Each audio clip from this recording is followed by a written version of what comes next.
Hello friends and my dear viewers, this is Dr. Kiran D. Shekhar. I am an obstetrician and gynecologist and infertility expert.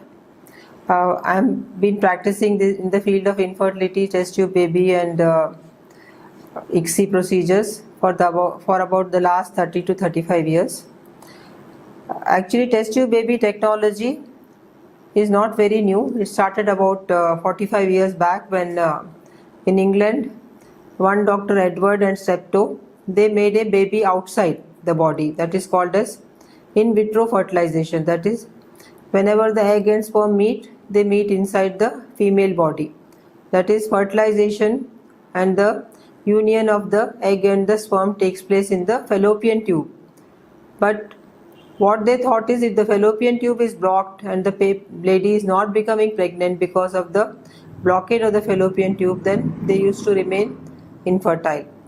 So what these scientists thought was about 50 years or 60 years back is, why not we make a baby outside the human body in the lab and then grow it for a few days and put it back into the uterus because the tube is not functioning.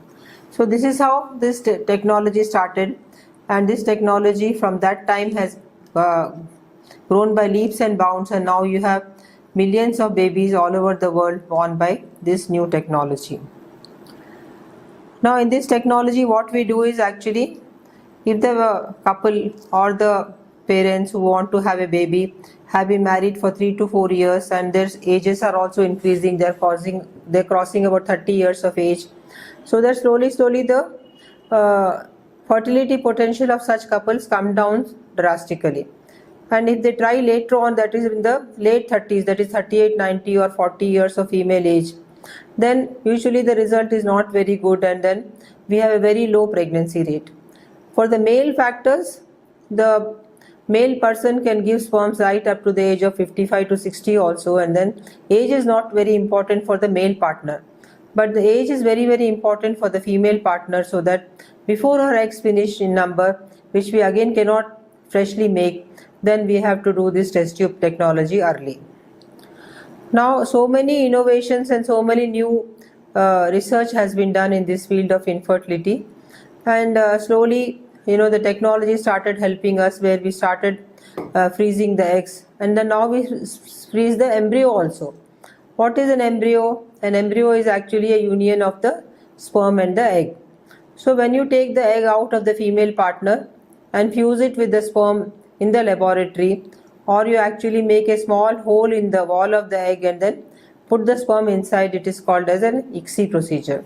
So when you do such a procedure, you grow the embryo to about 3 days and put it back in the uterus, or you can grow it to 6 days also, where it becomes multiple cells, and you can actually then put it back into the patient's uterus or the female partner's uterus. Or if excess eggs are there, like we are allowed only to put 2 embryos nowadays, so if we have more embryos than 2 in number, then we put it in the we freeze these embryos. How we freeze these embryos is, it's called as a procedure of vitrification. We take the embryos, put it in a straw, and then the embryologist will plunge it into liquid nitrogen, which is actually having a very low temperature, and then this actually will be done at a minus 197 degrees centigrade, and these embryos can survive for another 10 to 15 years also in that. And whenever the patient wants a procedure of transferring those embryos into her uterus, this can be undertaken after bringing the embryos to the room temperature and thawing them.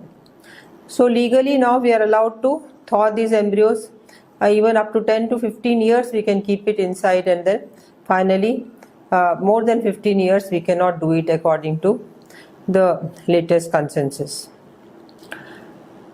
Now the new techniques which I told you about are there present in all the IVF centers, and these IVF centers make use of the freezing of the embryos.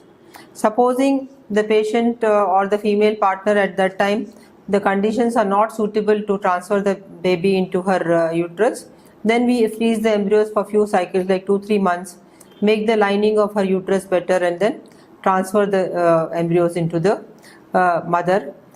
would-be mother, and then she becomes successful. The frozen embryos also have a very good potential for pregnancy, and they become very strong embryos when compared to the fresh embryos, and we get very good pregnancy rates.